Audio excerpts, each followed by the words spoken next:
नमस्कार, भव्य भारत न्यूज में आप सभी दर्शकों का स्वागत है। आध्यात्म की दुनिया में आज हम आपसे एक ऐसी हस्ती का परिचय कराने जा रहे हैं जिन्हें लोग मां अनन्या के नाम से जानते हैं। नव चेतना की स्वामिनी हैं, रावल धाम मथुरा वृंदावन की पीठाधीश्वर हैं और कृष्ण की श्री राधा के बहुत करीब रही हैं।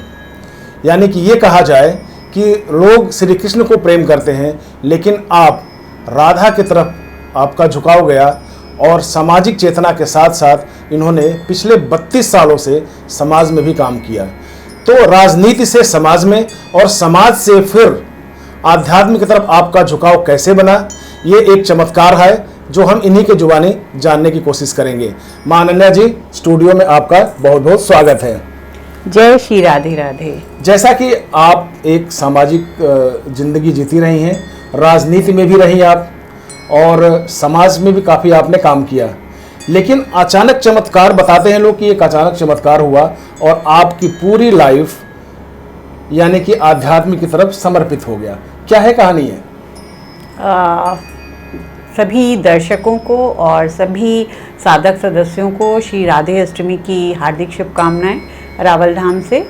और आपका प्रश्न बहुत अच्छा है और अक्सर ही लोग मुझसे आध्यात्म का परिचय मांगते हैं, तो मैं आपको शुरुआती तौर पे बताती हूँ कि जब भी मुझे याद आता है, तो जब बच्चे को होश आता है तब से ही मैंने आध्यात्म को अपने जीवन में जब पाया। जागो तभी सवेरा। जब जागो तो मैं बचपन से ही मुझे याद आता है कि जब मैं बहुत छोटी थी तभी से मैं आंख बंद करके साधनाओं में रहती थी। और हुआ ये, एक दिन की बात है कि मैं बहुत छोटी थी और मैंने अपने पिता को, माता को, भाई बहनों सभी को धार्मिक उसमें रमते हुए देखा और मैं देख के ही उनको बड़ी हुई हूँ। लेकिन मुझे लगा कि मैं ध्यान करूँ, योग करूँ, और मैं बहुत बाल्य अवस्था से ही ध्यान में बैठती थी। और इतने में ये चमत्कार हुआ कि धीरे धीरे मेरी रुचि भक्ति की तरफ गई और मैं ज़्यादातर समय भक्ति को ही देती थी। यदि मुझे स्कूल भी जाना होता था तो भी मुझे ईश्वर के दर्शन रास्ते में होने लगते थे और मैं वहाँ रुकने के बाद ही मैं अपनी कक्षा में जाती थी। धीरे धीरे जब मैं छात्र राजनीति में भी आई तो यदि पेपर भी शुरू हो जाते थे तो लेकिन उसको भी मैं ज़्यादा वक्त न देते हुए मैं पूरा पाठ करने के बाद ही जाती थी। तो ऐसा था, मेरा आध्यात्म का प्रेम बचपन से ही ये पुष्प था जो खिला। और आध्यात्म की जगत में जो मेरा प्रवेश हुआ वो तो मैं मानूंगी कि ये कई जन्मों की तपस्या होती है जो इस जन्म में आके फलीभूत होती है। मैंने समाज सेवा के साथ साथ जब राजनीति भी की और राजनीति के साथ साथ जब मुझे अपनी प्रिय श्री राधिया, जो कि कृष्ण की भी प्राणाध्यापिका हैं, उनके जब मुझे दर्शन हुए, और ये जो आप माला देख रहे हैं ये वो एक अद्भुत माला है। जब संदीपन आश्रम में श्री राधे जी, क्योंकि कृष्ण जी वहाँ पे पढ़ने के लिए आए थे, तो बैठी थी और मैं नीचे बैठी हुई थी और इतने में उनके आंसू जो थे, अश्रु थे, वो गिर रहे थे और मैंने हाथों में लिए और उन्होंने मुझे देखा और कहा, परम सखी ये आंसू ही माला हैं और जब कलयुग का अंत होगा, सतयुग का आगमन होगा और नव ऊर्जा जब आप लेंगी तो परम सखी अनन्या जी के नाम से आपको जाना जाएगा। एक सवाल यहाँ पे आता है जी। कि कृष्ण का प्रेम की, अगर आध्यात्मिक प्रेम की हम बात करें तो कृष्ण को लोग एक प्रतिमूर्ति मानते हैं। कृष्ण से लाखों लोग जुड़े हुए हैं, लाखों उनकी भक्त जुड़े हुए हैं, उनसे लोग प्रेम भी करते हैं, लेकिन आपको कृष्ण की भक्ति नहीं सुहाई। नहीं, बिल्कुल गलत है ये बात। यही बात मैं समझाना चाहती हूँ। सबसे पहले तो मैं एक लाइन हमेशा कहती हूँ, हमें औरन की परवाह नहीं, अपनी ठकरानी श्री राधिका रानी।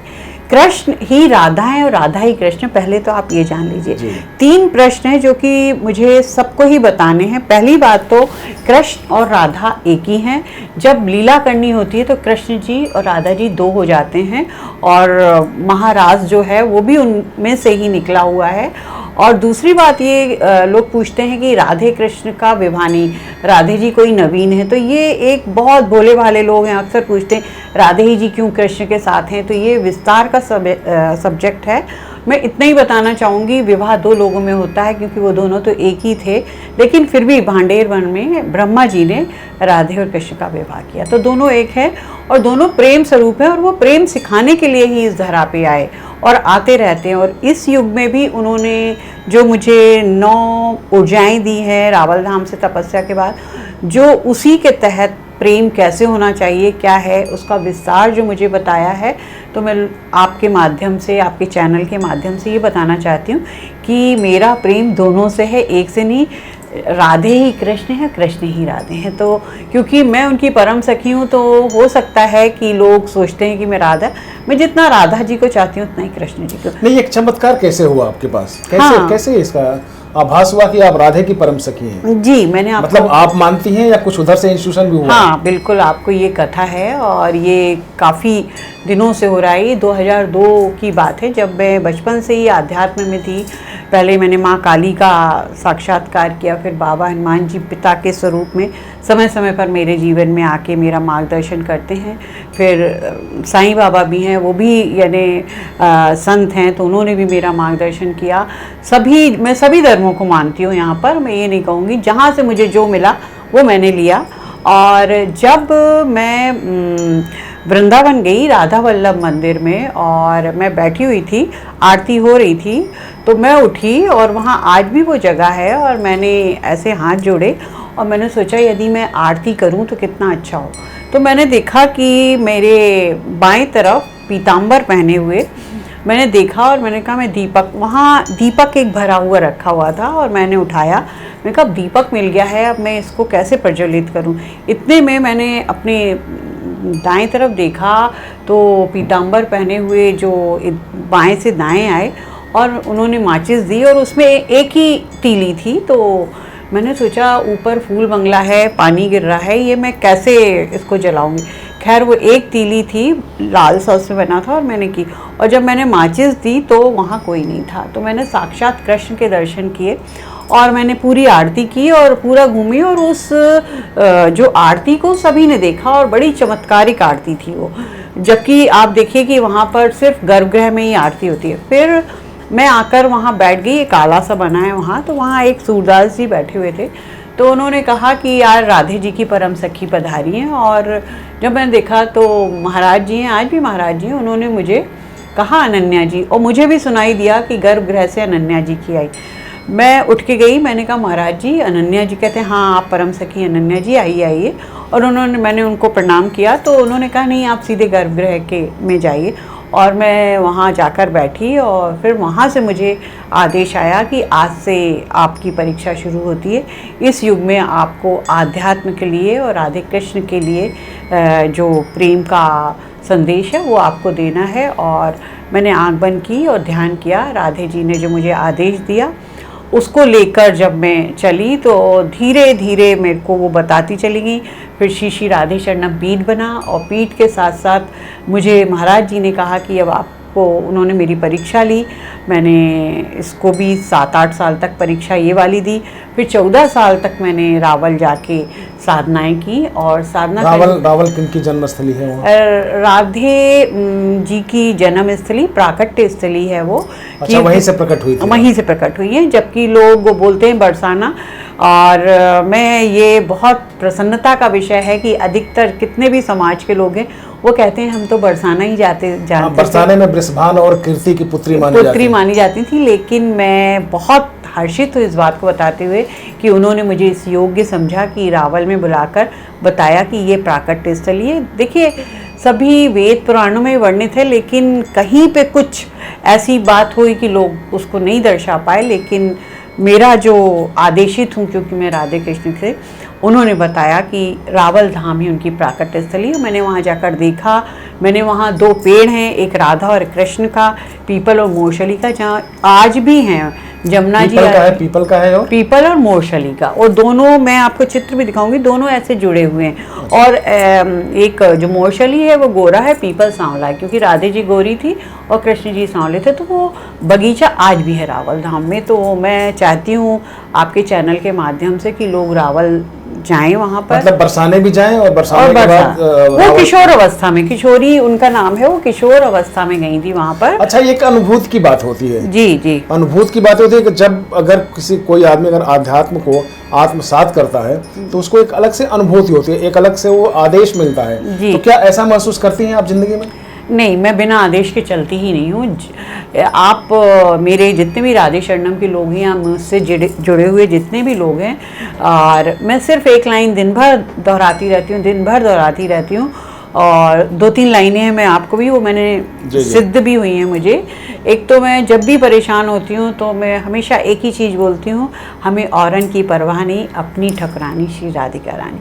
और सबसे बड़ी बात ये है कि जिनके चरण कृष्ण दबाते हों, जिनकी चरण धूली को वो अपने माथे पर रखते हों, मैं उनकी परम सखी हूँ। तो मेरे लिए मैं बहुत धन्य हूँ। मैं इससे ज़्यादा अपने आप को भाग्यशाली नहीं मानती कि उन्होंने मुझे चुना और मुझे ये मार्ग दिखाया। अनन्य प्रेमिका की आप अनन्य, इसलिए अनन्य, हाँ, अनन्य की आपके जैसा कोई नहीं। हाँ, तो मैं, लोग कहते भी हैं कि आप किस भाव में इतनी प्रसन्न, तो मैंने कहा कि मैं भाव नहीं है, क्योंकि मैंने राधे राधे करके इतना जप लिया कि मैं आँख खोलूँ तो राधे, सोऊं तो राधे, उठूँ तो राधे, मुझे किसी की कोई परवाह नहीं है। मैं आज आपको, मैं जो यहाँ बैठी भी हुई हूँ, मैं, मेरे टेबल पे कोई एजेंडा नहीं होता, नहीं था, राधे जी का आदेश आता है। जैसे आज आप भी पॉसिबल नहीं था, लेकिन चमत्कारिक तौर पे आज मैं यहाँ पहुँच पाई। और सबसे बड़ी बात मैं ये ज़रूर बताना चाहूँगी, और मैं उनका नाम भी बताना चाहूँगी, कि आज जो मैं ये पटका पहने हूँ, ये मैं अपने पीठ पे भूल के आ गई थी, राधे शरणम पीठ में। मैंने यहाँ के जब देखा तो वो नहीं था, क्योंकि बिना पटके के मैं राधे की बातें नहीं कर सकती, क्योंकि हमारे यहाँ भी कुछ परंपराएं होती।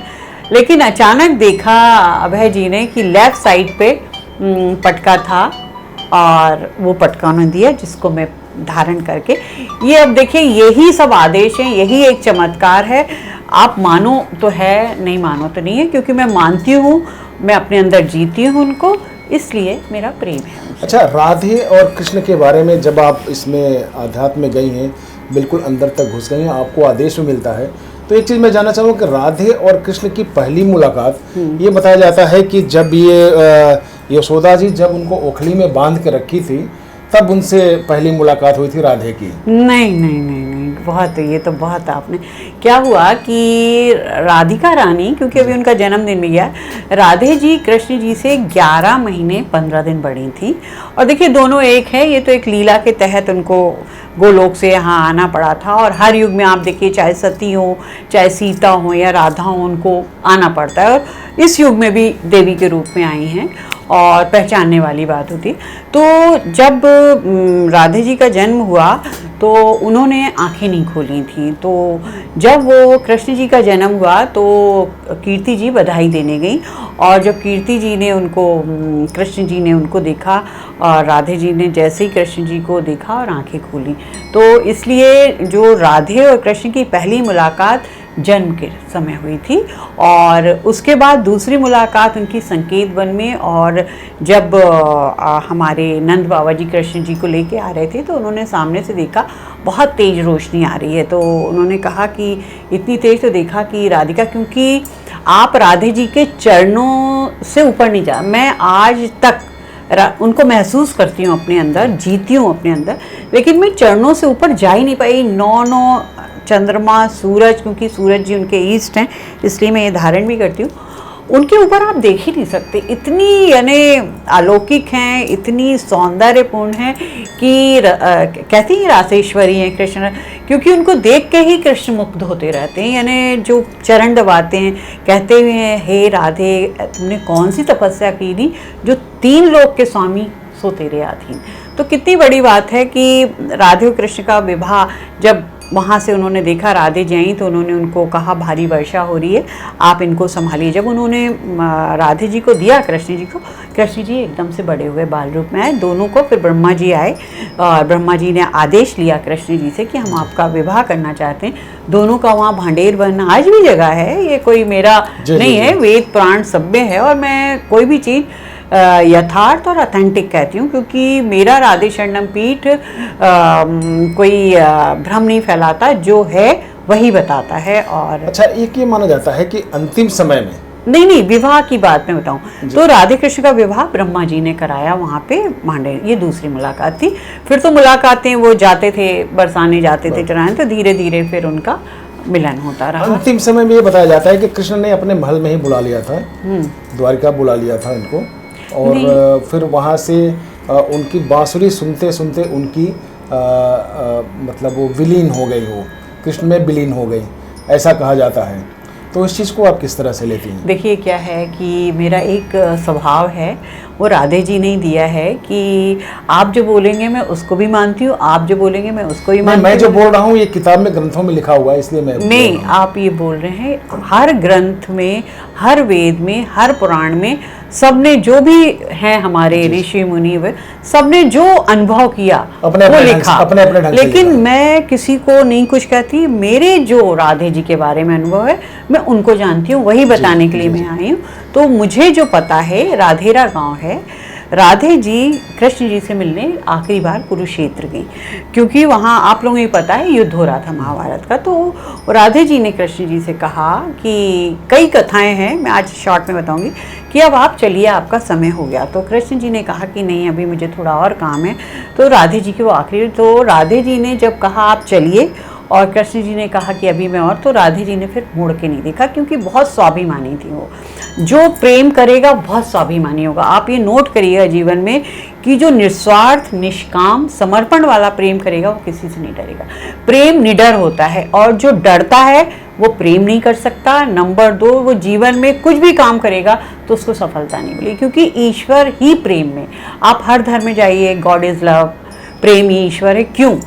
क्योंकि प्रेम एक ऐसी चीज़ है, जब हम किसी से प्रेम करते हैं, चाहे बच्चे से करें, गाय से करें, तो हमारी करोड़ों इंद्रियां, अब इंग्लिश में बोलेंगे वो, हाँ, वो चालू हो जाती हैं। वही आप गुस्सा होते हैं तो आप देखिए आपका चेहरा वैसा हो जाएगा।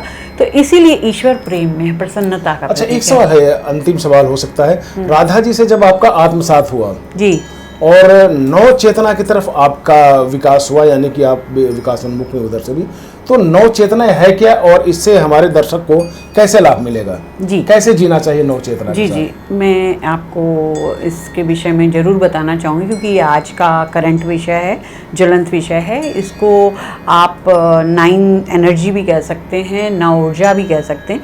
क्योंकि जब मैंने साधना शुरू की तो मेरी प्रार्थनाएं, आप श्री श्री राधे शरणम पीठ यानी टाइप करेंगे तो उसमें सब आपको मिलेगा। तो जब वो प्रार्थना ही मेरी है कि उसमें 9 अमृत तत्व हैं, प्रेम, पुष्प, सुगंध, संगीत, जल, वायु, आकाश, पृथ्वी और जड़ चेतन। 7 एनर्जी हैं, लेकिन श्री राधे जी ने जड़ और चेतन भी मुझे दिया। तो मैंने उसका शोध किया, उसकी साधनाएं की और उसको मैंने निकाला, और अब मैं बहुत जल्दी राधे कृष्ण के आदेश से उसको इस धरा में, मैंने सब जगह घूमकर जहाँ से मुझे जो तत्व मिला हूँ मैं उसको लेके आई। मैंने राधे कृष्ण का साक्षात्कार किया, उनसे आदेश लिया, और हमारे राधे शरणम पीठ में सिर्फ 2 चीज़ें चलती हैं, एक प्रेम और एक आदेश। एक साधारण आदमी कैसे आराधना करे? जी, बहुत अच्छा प्रश्न है। देखिए, कोई भी प्रेम किया नहीं जाता, हो जाता है। तो प्रेम मतलब लोगों ने प्रेम को एक बहुत ही हल्के वे में लिया है। प्रेम बहुत सर्वोच्च अवस्था होती है, और राधे कृष्ण प्रेम नहीं, वो प्रेम सिखाने के लिए आए थे।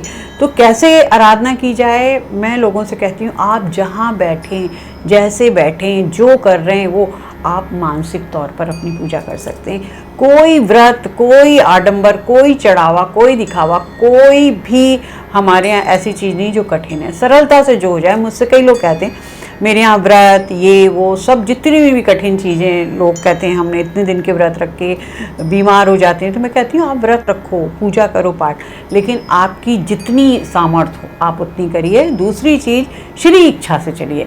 अब लोग 3-3 व्रत एक साथ आते हैं, फिर उसके बाद मैंने सुना है वो अंदर से ही दुखी रहते हैं, अब कल भी व्रत है, ऐसा मुंह से बनाएंगे। तो मैं उनको देख के, क्योंकि कोई भी माँ, क्योंकि राधे माएँ मूल प्रकृति हैं, महाविष्णु की जननी है। कोई माँ नहीं चाहेगी कि उसका बच्चा भूखा रहे, तो वो इसलिए वो कहती है कि आप खुश होकर मेरी पूजा करो। तो आप 12 बजे तक जो भी आपको पूजा पाठ करनी है आप करिए, क्योंकि 12 बजे दिन तक 12 से 12:30 उनकी जौन है, उनसे मेरा साक्षात्कार होता है। और 12 के मैं महामंत्र करती हूँ। फिर उसके बाद आप ये नहीं है हमारे यहाँ चीज़ें आपसे मिल के लोग आपकी चेतना की अनुभूति करना चाहें जी, तो उसके लिए आप क्या मार्गदर्शन करेंगे? हाँ, मेरे यहाँ देखिए, मैंने बताया कि मेरे यहाँ कोई आडंबर नहीं है। मेरे यहाँ कोई भी व्यक्ति आ सकता है, चाहे वो सनातनी हो, किसी धर्म का हो, कुछ हो। एक शर्त है कि वो प्रेम भाव में हो, वो अपने आप को समर्पित करके आए। यानी यदि आपके पास अहम है तो आपको प्रणाम है, आप राधे शरण में आएंगे, राधे शरण में आना पड़ेगा आपको, तो प्रेम भाव से आना होगा। हमारे यहाँ किसी तरीके का चढ़ावा, कोई दिखावा नहीं है। आप सिर्फ 2 बार प्रेम से श्री राधे बोल दीजिए। श्री मतलब राधे जी और राधे मतलब कृष्ण। श्री राधे यानी आपने पूरे ब्रह्मांड को पा लिया। यानी आपने सुना होगा कि राधे राधे बोलने से लोगों का जीवन तर जाता है। राधे राधे बोल चले आते हैं, चले यहाँ पे। और जिससे राधे को जप लिया तो बिहारी, तो मुझे तो बहुत प्रसन्नता है। आपने जो प्रश्न किया था कि राधे, मैं, क्योंकि आपको पता है कि मैं पीछे से भी ब्राह्मण परिवार से हूँ, तो कुछ हम लोगों को प्राप्त होता है इस चीज़ के लिए। कहते हैं ना कि जिसकी जो चीज़ है उसी को साजे। जो आप हो आपको वही देना चाहिए, जो आपको पसंद है आप वही करिए। तो कहने का मेरा मतलब ये है कि कृष्ण तो प्रिय हैं ही, लेकिन मैंने सोचा कृष्ण तो प्रिय हैं ही, लेकिन राधे जी उनको प्रेम करती हैं, तो मैं कैसे उनको देखूं। तो राधे जी ने जब मेरी परीक्षा ली सखी भाव में, तो मैंने तपस्या में कभी कृष्ण को नहीं देखा। लेकिन जब राधे जी ने मेरी परीक्षा ले ली, मुझे ना ऊर्जा दे दी रहा, फिर उन्होंने कहा कि आज से कृष्ण भी को भी जप सकती हूँ। जब राधे जी का आदेश आया तब मैंने कृष्ण को अपने जीवन में। तो चलिए, ये थी आज आप लोगों के साथ, हमारे साथ माँ अनन्या जी, जिन्होंने प्रेम भक्ति को आत्मसात किया है। और इनका यही कहना है कि जो सांसारिक प्रेम है वो निश्चित तौर पे आपके लिए कष्टकर होंगे, और जो आध्यात्मिक प्रेम है, प्रेम की इच्छाएं प्रबल होती है, वो दिल से किया जाता है, आत्मा से की जाती है, कहीं एक साथ मिल के या अंगों से नहीं किया जाता। अगर जो आत्मा की प्रेम होगी, जो आध्यात्म का प्रेम होगा, उसे दुनिया की कोई ताकत तोड़ नहीं सकती। आज बस इतना ही। अगले वीडियो में फिर हम आपसे मिलेंगे, और माँ अनन्या जी से गुजारिश करेंगे कि 1-2 वीडियो के लिए आप हमारे साथ जरूर स्टूडियो में पधारें जी। आपका बहुत बहुत धन्यवाद। जय श्री राधे राधे, जय श्री राधे।